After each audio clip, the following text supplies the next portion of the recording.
Hello and welcome to Inside the Piranha Club, the podcast that lifts the lid on the real world of Formula One. After a short pit stop, we are back in the paddock with more insight, more intrigue, and more inside stories from the sharp end of the sport. I'm Rebecca Clancy. And I'm Ben Hunt, and it is good to be back, isn't it? It is good to be back.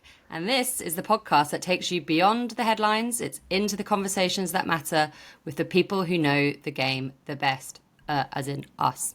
There's no PR fluff, there's no corporate spin, it's just raw, unfiltered Formula One. So strap in, the club is open again. And it is good to be back, isn't it? It is good, it is good. We've had quite a whirlwind of a year, haven't we, so far? It's been entertaining, to say the least. Lots is of entertaining learning. the word you'd use? At this moment in time, it is, yeah. Yeah, I think it is entertaining. It's been difficult, but... I think that we've come out of it the other side, and I'm smiling. I'm a lot happier. All good. All So we go. did take a bit of an extended break. Ben and I both got real jobs, but we've decided to go it alone, aren't we? This is going to be our job. Yeah. We are very excited. We always loved making the podcast. We even more loved hearing from you, our listeners. So it is very exciting, and because, we like to think we know what we're doing, we've timed it perfectly for the business end of the season. There we go. And we are recording this on Wednesday before the Dutch Grand Prix. And we obviously just had the news of Cadillac, who are the new American team joining the grid next season. And they have announced that they have signed Sergio Perez and Valtteri Bottas. We will get into that, I promise. We're going to come on to talk about silly season, which the summer break is traditionally known for, all the moves within the driver market. Still plenty of seats up for grabs. But before we do any of that, I think we have to start with a bit of a recap. It's been a long old summer break, hasn't it? Yeah, it does. It does feel like a big break. My last race was the Canadian Grand Prix. You were at Silverstone for the British Grand Prix, but all feels like ages ago. It was a gazillion years ago. So, we do need a little bit of a recap. Okay. Yeah, kick it off. Right, so this weekend, as I said, we are in Zandvoort for round 15 of this 2025 season, 24 races, meaning we've got 10 to go, taking us from the Netherlands through to the season finale in Abu Dhabi. And of course, there is only one real storyline that will take us through to December, and that is the fight between the McLaren drivers. Yep. So McLaren are absolutely going to be the Constructors' champions. They are already on 559 points, with Ferrari a very distant second on 260, Mercedes in third on 236, and Red Bull back in fourth on 194 points. So, no battle in the Constructors, let's be honest. But It's at the front of the drivers. So, Oscar Piastri is the current championship leader on 9 points ahead of his teammate Lando Norris. Oscar Piastri had an amazing start to the year, didn't he? It was fantastic. He came out of the blocks, won 5 of the first 8 races. He got that gap to Lando Norris up to 22 points, but it is Lando Norris with all the momentum, it would seem, and he has closed that deficit to 9 points. Bit of a ropey Canada, but he's back in the swing of things. Yeah, I think that was the thing, the Canada incident where he made the mistake and went up the inside and, whacked into his teammate. And I think that was deeply embarrassing. And it could have been a moment where it actually ruined the rest of his season. He could have gone into a tail spin and, not recovered. But in actual fact, what we actually saw was the opposite. And it sort of galvanised his performances. And from then, he has been confident, a slight change in approach coming into race weekends. And it's all paying dividends, or at least it was going into the summer break. So what do you mean slight change with race approach? So he had refocused on some of his pre-race procedures. If you remember in Austria, he actually also missed with FP1, I think it was. So he was starting on the back foot.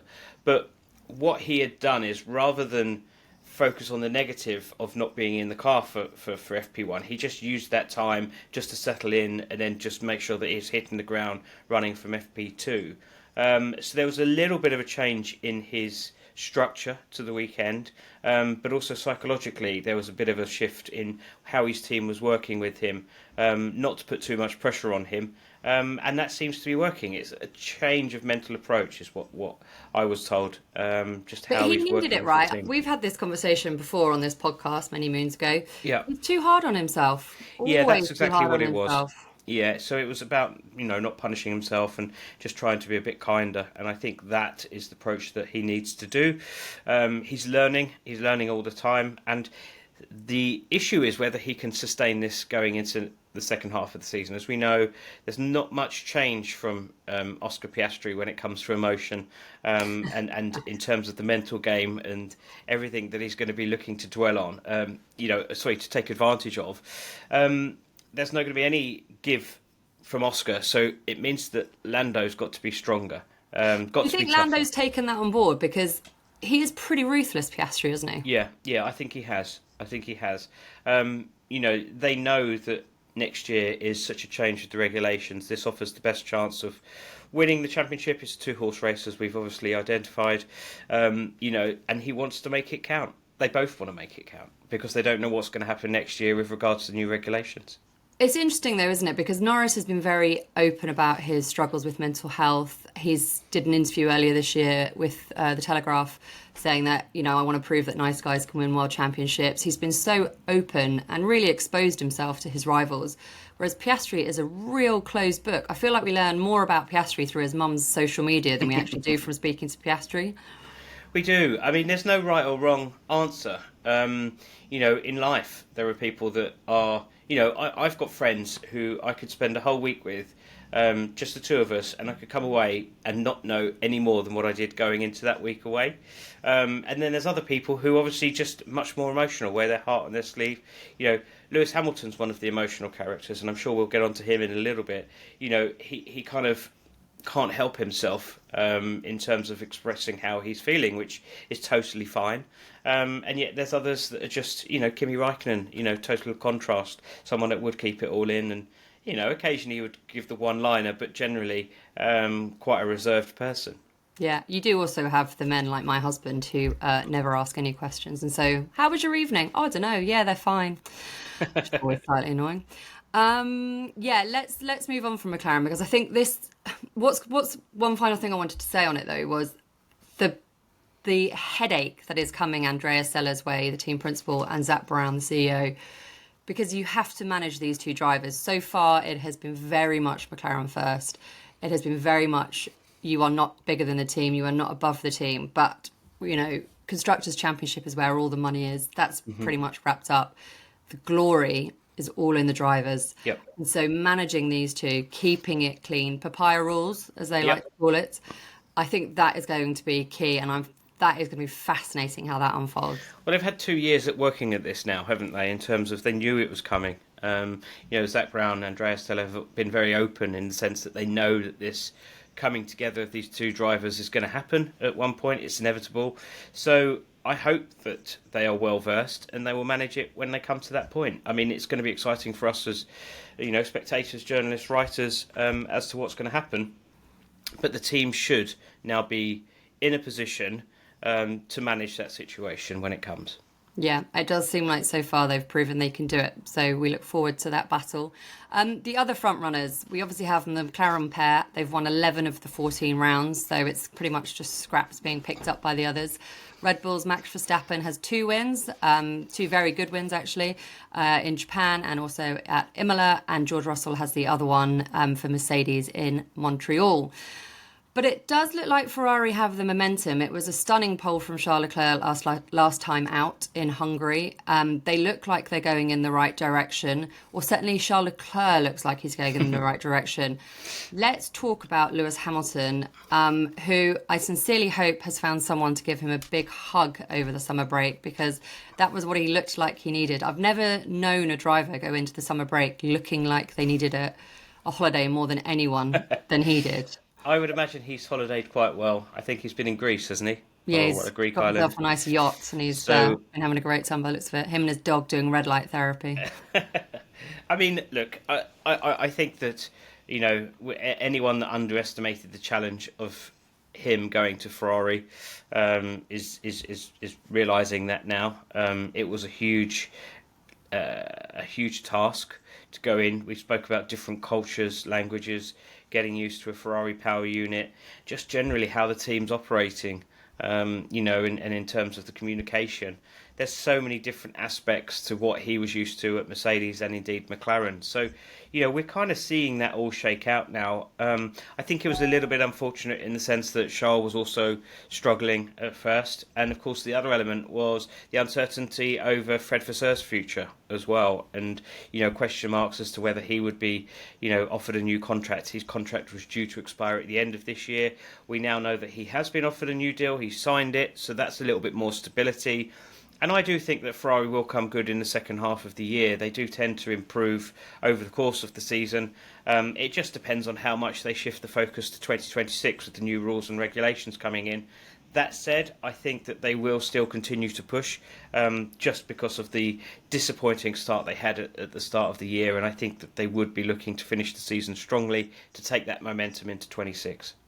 I don't think people should forget either that Ferrari was completely set up to be Charles Leclerc's team. So Hamilton was in the incredibly unfamiliar situation of finding himself almost as a number two driver. Not that obviously Ferrari would say that. But that team, that car, it's all designed around the way that Charles Leclerc drives. And they have pretty similar driving styles, it has to be said, which is to Hamilton's advantage. He does have a bit of a tendency to turn up for the second half of the season. How many times? I mean, we've both been covering the sport a long time now. Yep. How many times has he been within a few points of someone, championship battles, and then he just turns up for the second half of the season and walks away with it? It's obviously not going to happen this year. But I'd be surprised if we didn't see an uptick in his performance heading into. I agree. I think he could still win this year. A race, not the championship, but he could still win a race this year, and I think that would be a huge psychological boost going forward. I think that's what we saw at Silverstone last year when he won that race, and obviously the emotion that came with it. But it did feel like a bit of a relief, and I think that he could do the same again this time with Ferrari. Money on him winning a race before the end of the year? Yeah, I think so. Where are you going to go? Brazil? Yeah, it's not a bad shout, is it? Yeah, I mean, that's obviously later in the year. Is it a sprint race? I think it might be. Yeah, it is. Yeah, got 3 sprint races still to go. And then I look back to sort of Norris's performances in Brazil in the past. Weather could be mixed. Made sense. Let's get on it. Lewis Hamilton to win the Brazilian Grand Prix. Or was it the Sao Paulo Grand Prix? Sao Paulo Grand Prix. Good old Interlagos. Never lets us down. Yeah. We are going to talk about Red Bull and Christian Horner. Do not worry. That's all going to come up when we talk about silly season, which will also include a bit of the George Russell in there as well. I just want to move on to the midfield battle very quickly because Williams... Yes. We have to talk about Williams. They have been so impressive. They are leading the charge of that midfield battle with 70 points. And to put that into context of what James Vowles, the team principal, has done since he joined a couple of years ago, 70 points is nearly as many as their total across the previous 7 seasons combined. Yeah. I mean, phenomenal. That is crazy. So that midfield battle is between Williams, Aston Martin, Sauber, Racing Bulls and Haas. And there are only 36 points separating Williams in 5th and Haas in 9th. And Alpine, who are having a season to forget, are a further 15 points back. Can Williams hold on? My feeling is yes. Alex Albon, my goodness me, he is outperforming Carlos Sainz, which not many people expected. Well, I would disagree with that. By the way, I did think Alex Albon would be able to hold on. Okay. Yeah, no, I think that, we know Alex Albon is a fantastic racing driver. In the same sense that you mentioned about Charles Leclerc being, Ferrari, through and through. It's the same with Alex. He's been at Williams a long time and he saw Carlos Sainz coming in. And many people just presumed that as a race winner and coming from Ferrari and someone that was in form, he would blow Albon away. But that's not happened. I think that we've seen a resilient performance from Albon, who's getting the best out of that car. But I think for me, the most impressive thing about Williams, I like James Vowles. I really do like James Vowles. An absolute great character to have in the paddock. But I think the most impressive thing is the stuff that people don't see, and that's the recruitment behind the scenes. There's some really good people operating in the background at Williams now, and I think you can see things moving in the right direction, and I'm really excited for that team's future. I think that the others that you mentioned in that list, the other ones which for me is of interest, is Sauber and the Audi project, and seeing how that's coming together. And yeah, Williams and Sauber stroke Audi, they're the ones that I'm most excited about, seeing how they progress and keep going into the second half of the season, because they're the ones that I want to see how well they're going to be doing next year. James Vowles, it should be said, his partner had their second child at the start of July, so I don't think he's had as relaxing a summer break as he possibly would have liked. Agree with you that also with Sauber, Jonathan Wheatley there now as team principal, another very impressive figure. He has already made a big difference. Obviously, Nico Hülkenberg getting his first ever podium after 600 million races.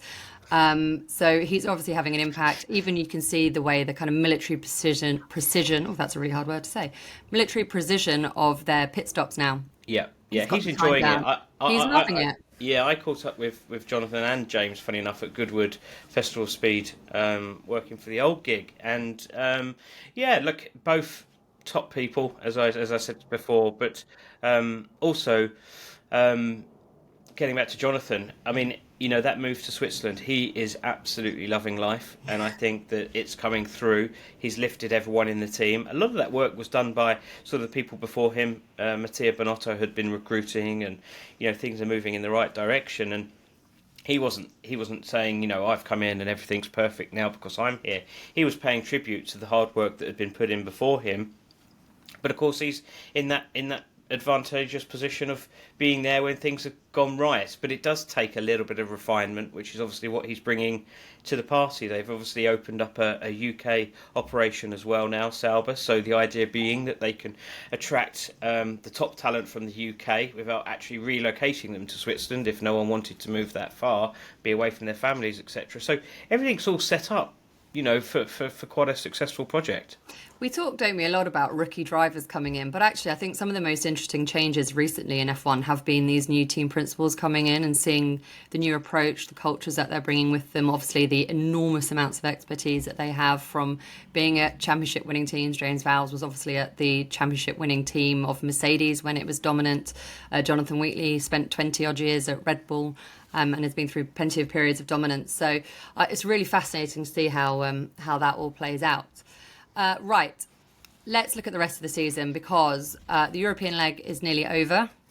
We have, as I mentioned, this weekend the Netherlands, then we go to Italy and Azerbaijan, which apparently does count as the European leg. And then we start the flyaways. So we go to Singapore and then over to the Americas for Austin, Mexico and Brazil, and then back up to Las Vegas to start the worst triple header in the world of Vegas, Qatar, and then the season finale in Abu Dhabi. We also have 3 sprint races to go. We've got those in Austin, Sao Paulo, and Qatar. Sprint races, I don't want to dwell on this too much. They do have a way of creating an exciting weekend, don't they? Absolutely love them. I love the MotoGP short races as well, and I think maybe it's my attention span, but I just love target audience, Ben. You're old. I just love the abbreviated format, and it tends to happen whenever there's a sprint race weekend. It throws something up. I love that Jeopardy. Only one practice session. One practice session. What's not to like? Anything that reduces the amount of practice is fine by me. Also, I've said this a million times, but I do love that Liberty are trying stuff. So why not? Right. Let's move on to silly season. But before we do this, because we thought we'd have a bit of fun with this, Ben, you've been doing some research on the biggest shock moves within the summer break that have happened in Formula One previously. Not necessarily summer break, but certainly Formula One history. I think that's it's not always the summer where they move. I was just looking at big moves, basically moves that come off. Okay, well, and this is obviously tenuously based on the fact that the rumour mill was in full swing before the summer break that Max Verstappen would be potentially heading to Mercedes. Toto Wolff, the team principal there, has been courting him for, I think, as long as we've ever been in the sport, if not longer. Well, he missed out, didn't he? He missed out the first time round because Red Bull could give him a seat in their junior team and obviously promoted him pretty quickly in 2016. And the rest, as they say, is history. But it would look like Max Verstappen is going to stay with Red Bull for the 2026 season. I think that is absolutely the right decision. As you mentioned, huge regulation changes coming in for next year. And why would you jump now when you don't know who's nailed those regulations? Toto Wolff, if Mercedes have got it right, which is a lot of the chatter in the paddock that they've got the best engine, then you jump after a year, because Toto Wolff will make space for Max Verstappen whenever he's ready to go, right? So go on then, Ben. Take it away. Give us your big shock moves of Formula One. These are ones which came off. And I remember doing this one. This was Fittipaldi when he joined McLaren from Lotus in '74. He had already come through the ranks at Lotus, and he had won his fourth, and won a race in only his fourth Grand Prix. And then he obviously battled for the title in '73, missed out to Jackie Stewart, joined McLaren, and then won the title. So that came off. But it did raise eyebrows at the time, the fact that he was leaving, to join McLaren. And I think the same thing for Niki Lauda when he came out of retirement in '82. Lauda had 2 titles to his name then. And he'd just fallen out of love with Formula One when he quit. He was at Brabham and told Bernie Ecclestone that he didn't want to race anymore. He'd had enough. But he was persuaded to rejoin McLaren in '82, and he would win the title in '84. So, that's 2 positive switches. Another one which I hooked out, which was Nigel Mansell. Who could forget when he went to Ferrari and then rejoined Williams in '91, and then would obviously go and win the title in '92. So that's 3 examples of people moving for the right time, moving at the right time for the right reasons. And then you've got Schumacher as well, from Benetton to Ferrari in '96. Now, I think that when people look at that move, and I think this is important for the Hamilton situation as well, is that people looked at that as a step up. Schumacher was a 2-time world champion. He went to Ferrari, but it actually took him 5 years to win, or 5 seasons to win his first title with Ferrari. And I think that's often forgotten. I know he was disqualified in '97, but he didn't win a title until 2000. So it took Michael a long time to adjust to the Ferrari way, and I know this because I've spoken to Sabine Kem, his long time manager, and she said that he took a while, and there were conversations where they had, and he was like, why are they doing it this way, and lots of processes that he didn't understand and had to get his head around. And then finally, of course, Hamilton from McLaren to Mercedes in 2013. We now know that was obviously a sensible move.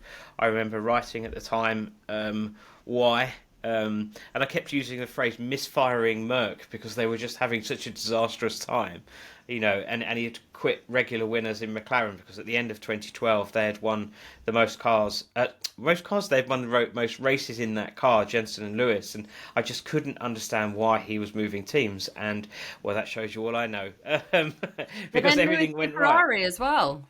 But then, of course, the Ferrari as well. Yeah, and that was the big announcement, a couple of years ago now. So I remember that day. I remember the news coming out of Italy, and then phoning up and being like, "What's going on? What's happening?" And it was, keep your day free. It's like, oh my goodness, it's really happening finally. Yeah. That was a big old day. I think it's all about leaping at the right time. There's others that seem to go at the wrong time. Fernando Alonso. Vettel to Ferrari. There's a few people that move at Daniel Ricciardo, another example of moving at the wrong time. And you've just got to get it right. Do I see Max going to Mercedes eventually? Yes, I do. I don't know who and where everything all shakes out in the end. I think that Mercedes need to stick with George Russell and Kimi Antonelli for next year. You can't bin off Kimi Antonelli after only half a year. And in the same way, you can't lose George Russell because he's doing what needs to be done. Yeah, well, could you not put Kimi Antonelli in a smaller team? George Russell did his 3 years at Williams, almost like an apprenticeship, wasn't it? Kimi Antonelli is only anywhere 19. I mean, the only other, where would he go? Somewhere like Alpine, perhaps. But Alpine have big aspirations. They don't want to be seen as a feeder team. They want to be moving forward, and let's see what happens with them over the next couple of months. Could Christian Horner resurface there? That's where my money would probably go. And he wouldn't be looking for cast-offs or borrowing drivers from Toto Wolff. No. So let's see what happens. Do you think We'll see. Well, let's move on to Horner then, because he is part of silly season, as team principals have now become. Obviously, he lost his job earlier this year, fairly short notice, let's say. Being replaced by Lauren Mekies, who was at Racing Bulls, their junior team. He's now moved up. Alan Permain has taken over at Racing Bulls. Horner is in the wind at the moment, quite understandably taking some time off, enjoying an extended summer break.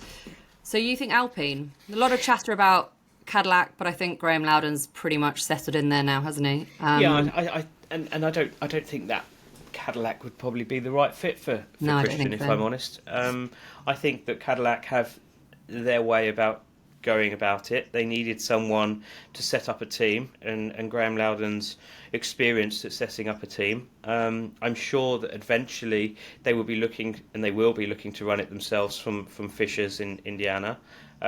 Maybe they would want an American to do so, perhaps, as an American team. But I don't think that would fit into sort of what Christian Horner would like to do. I think, he's very hands-on. He's not one of these people who, wants to be reporting into someone. He kind of wants to own the team, run the team, make the tea, pick the drivers. He wants to be hands-on. Has Christian Horner ever made you a cup of tea? No, not yet. Not yet. No. He's offered me tea. Yeah, I've had plenty of caffeine offered by him. I've never seen him make it himself, to be fair. I think he's very hands-on, and I think that he wants to, I think there's unfinished business for him in Formula One.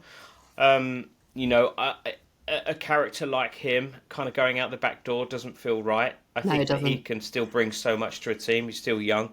He built that team, though. However you feel about him, you Yeah. cannot deny the success that he had, and the 2 dominant periods within Formula One is not easy to do. What he has achieved is incredibly impressive. But also the way the team respected that as well. At the time they were willing to run through walls, and he had a work ethic which fed through the team, and I think that is what may be missing at the moment. That kind of invincibility is probably what's missing at Alpine, and they need a bit of toughness. Flavio Briatore isn't particularly hands-on, right? They're quite different managers, although He's Flavio involved. Briatore is not team principal, obviously, but sort of de Yeah. facto is. Very They're quite different management styles. Uh-huh. Yeah, very different management styles, and I actually quite liked the Ollie Oakes situation that they had there. I thought he was pretty good, pretty hands-on, and sort of got the team moving in the right direction.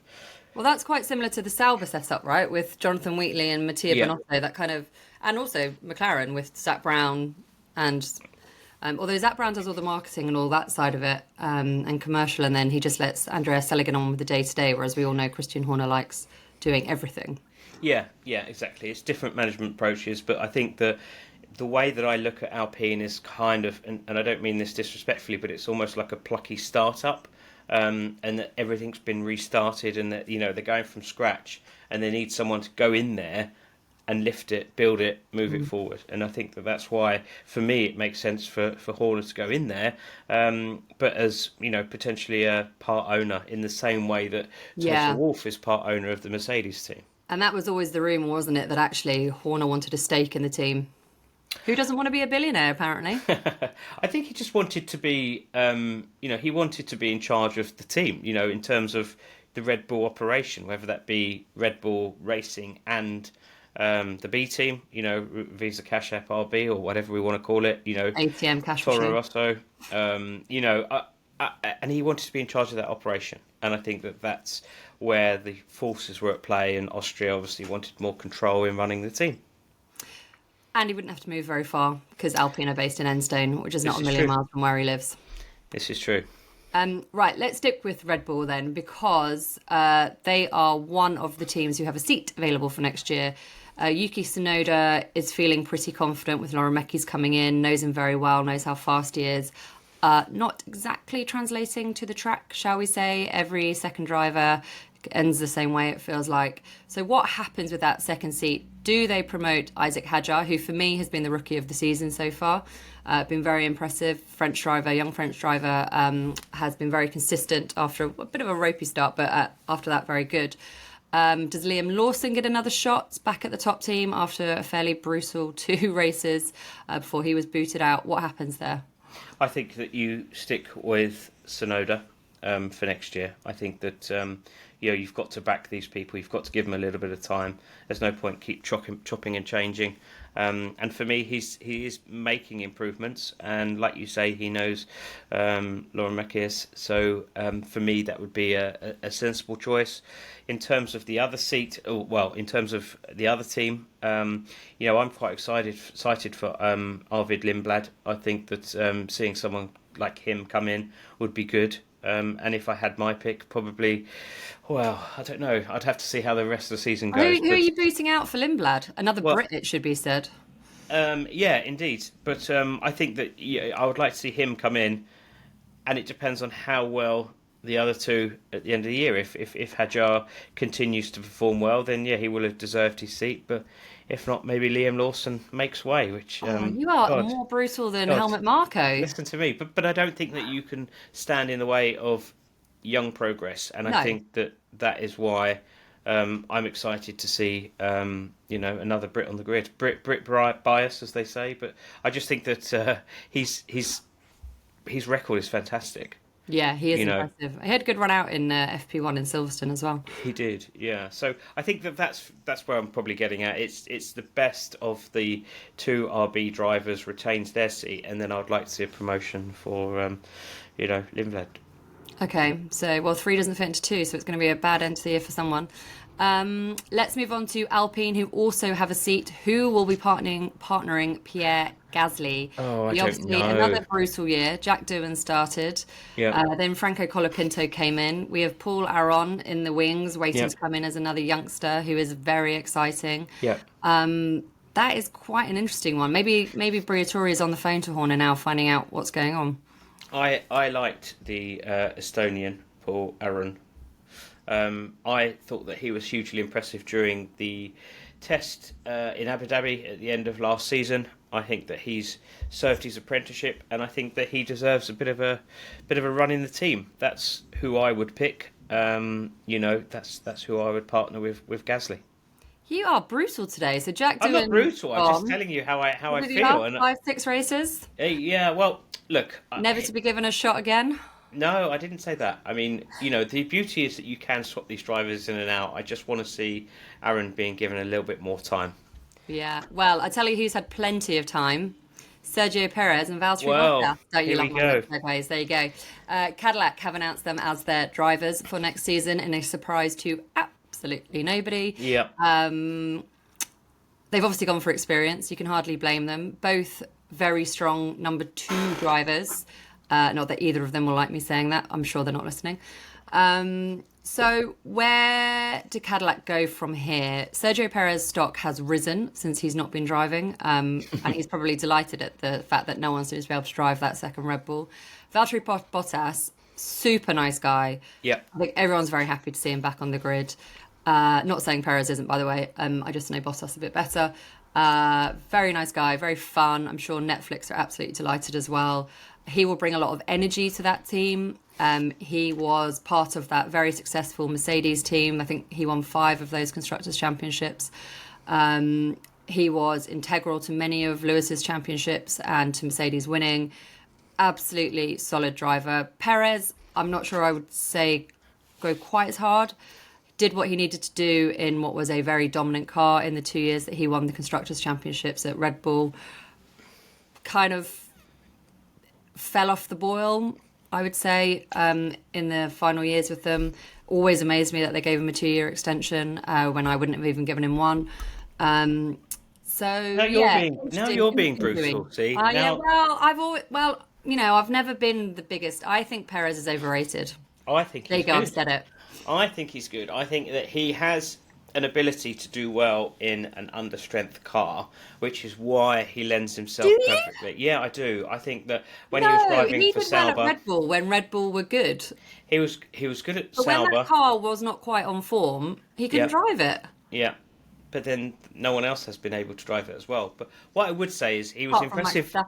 He was impressive at Force India. He was impressive at Racing Point. He was impressive at Sauber. And they are sort of midfield teams, and I think that that's where Cadillac are going to be, lower to mid. And I think for me it does make sense because you've got two benchmarks. I was initially thinking that what they would do is have one steady Eddie, maybe a Valtteri Bottas, and then a young driver, and then you've got one to measure the other against. But I think that having been to the factory and seen how everything is coming together, but I can't impress on how difficult this is. A whole new team where they've got like 9 months to build a team and the car, to have it tested, to have everything else in play. It's all being done out of 6 factories or 6 warehouses in Silverstone. When we were walking around it a few weeks ago, there was machinery being delivered in, and everything's still in cling film, and they're still recruiting. It's really it's like a cartoon where like they're building something while it's going along, like a cartoon car. That is how I'm feeling at the moment about Cadillac. Everything is being bolted together, but of course we're marching towards this first race and the fire up and the first test and everything. All these dates are in the diary, looming, getting increasingly closer. And they're building the car as they go along. They're building the factory as they go along, which is why I think that you need a dependable, reliable driver pairing that you can just say, listen, just turn up, be ready for X date, we'll see you there. That's really all you need. You don't need any coaching. This is how it works. This is what you need to do now. You've got to learn the steering wheel controls. You've got to learn this, blah, blah, blah.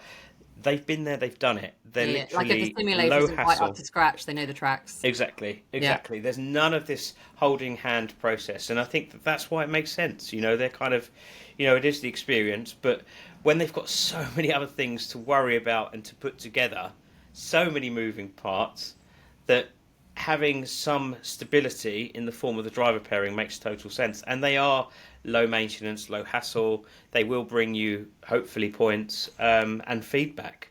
Yeah, the So feedback for me, it does make sense. And I think it's interesting that they have such an enormous UK base. Yeah, I mean, they will initially. That's a good move. They will initially. They're building a factory in America, and that will be the hub for the team. And they are recruiting American engineers, designers, aerodynamicists, etc., etc. So it will be based out of the US. Unlike Haas, which is obviously American-owned but UK-based, I think that the Cadillac outfit will primarily be coming out of the US, but it will have a satellite base in the UK, like I mentioned before, with Sauber. Yeah. So you will have a technical team who are able to maybe do updates and, refinements, and if the team in the US are struggling to produce or work on something, there will still be a level of expertise in the UK that they can rely upon. So those 6 factories they've got dotted around the Silverstone campus will probably be consolidated into 2 or 3, I think. So a smaller base, but still a base nonetheless. Do you think they'll be at the back of the grid for next year? Inevitable, yeah. I think that there's so much work to be done.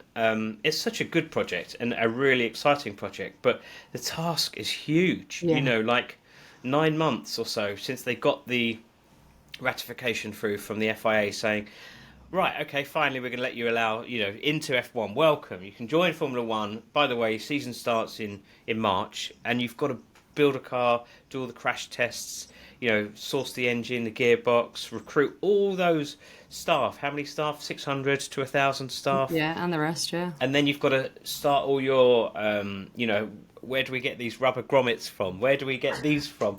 Oh, right, that's the company that sources. Right, okay, let's find out how much they're going to do them for. And you have to set up all these purchase orders. I mean, all the computer systems, it's absolutely dizzying. And they're not even building their own engine at the moment. Exactly. And they've got to fit that into the car, which, from many a conversation, is actually quite a heart-stopping moment when the engine arrives and you have to work out whether or not it fits in your chassis or not. Yeah. I mean, look, it's a massive task. So I think, if they manage to make the deadlines will be one thing. I mean, it wasn't that long ago we were turning up to pre-season testing during a regular season and Williams didn't have a car for 3 days. Yeah. And then you look back to the McLaren Honda years and there was just mechanical failure after failure after failure. And even the big teams, Mercedes, Ferrari, they get it wrong sometimes too. So, this is a huge task. Well, we have 3 tests next year, don't we? And the first one is 100% behind closed doors. Yeah. And we, as the media, are NFI, as they say. Yep. We are not invited. And I think actually for teams like Cadillac, that will be really important. It will all come out. We know we will find out what happened. Yeah. Because that's our job, quite frankly. But yeah, I think that's really interesting. That first test, who turns up? Do the trucks even arrive? There will be a lot in play. Listen, really quickly, before we get to any other business, we haven't actually touched on Aston Martin, mostly because I sort of forget they exist sometimes. So Lance Stroll not going anywhere. Fernando Alonso apparently not going anywhere either. I don't really hold much hope for them at the moment. Yeah, pretty anonymous. Yeah. I don't know what happens there. For me, I'd love to see Stroll move across to the Le Mans hypercar project. That would make a lot of sense, and free up a seat for someone else. But I don't see that happening at the moment. But I just wish it would. Yeah, I know. Although Lance Stroll is currently ahead of Fernando Alonso in the Drivers' Championship. Yeah, so... I mean, we spoke about form, and he's sort of picked it up, hasn't he? So yeah. Maybe things are turning. No one's talking about him anymore. He's sort of got a bit better. But it's a big investment, isn't it, that they've made there with the factory, with Adrian Newey, and all the right ingredients are there, and pretty much focusing on 26. So, maybe this is how they're happy to be at the moment with no one talking about them. Yeah, it does feel very much heads down, doesn't it? Yeah. Get ready for 26. Yeah. Okay. Any other business before we wrap it up? Any other business? Obviously, we've got the Dutch Grand Prix this weekend. I'm always excited about this race. It's one that I love going to. I love being by the seaside. I'm just curious about the weather, though. Normally it's quite a nice, warm race. If we start seeing a little bit of wind and rain, that could be a bit of a different prospect. Would that feed into Verstappen's hands? Probably. But let's see what happens. Yeah, indeed. We are going to do a full Dutch Grand Prix preview. We'll be recording that tomorrow, which is Thursday. And then we will return on Monday to unpick all of the shenanigans from the weekend. But until then, thank you very, very much for listening. Please do get in touch with us. We make this podcast for you, our listeners, so we would love to hear from you. We're over on Instagram at Inside the Piranha Club. Say hello, send us questions, and if you have enjoyed this podcast, please do rate and review us. But until next time, it has been great being back, and we will see you again.